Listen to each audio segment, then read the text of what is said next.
Hey, in this video, I'm gonna teach you how to connect a digital camera to MacBook. It's a very easy process, so make sure to follow along. Regardless of which digital camera you have, for example, a Nikon, a Sony, a Canon, it doesn't matter, connecting it to a MacBook is simple.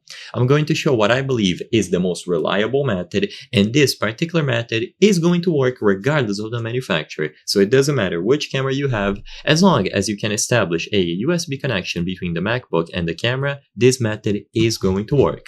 So for this method, you use a USB cable. Usually this will be USB-C if you have a very modern camera, to USB-A on the MacBook's end. But of course, any connection type will do. It can be USB-A to micro USB, it can be USB-C to USB-C, it doesn't matter. The point is, you need a cable that is able to physically connect the camera and the MacBook. Usually there will be a cable included with your camera, and you can just use that one.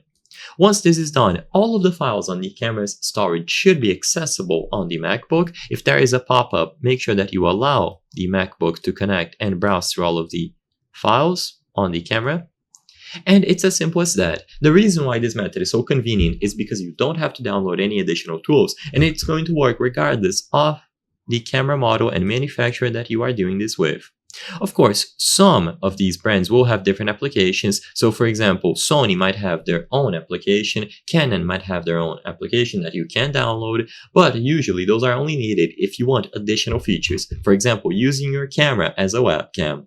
If that is your main purpose, then you will need those applications, and sadly, in that case, it is going to differ for every single camera model or brand, so I cannot showcase all of them in this video. But if you want to, the process should be roughly the same. You connect it using a USB cable, you download the respective application for your camera model. So for example, if you have a Canon camera, you will download the EOS utility app, and so on.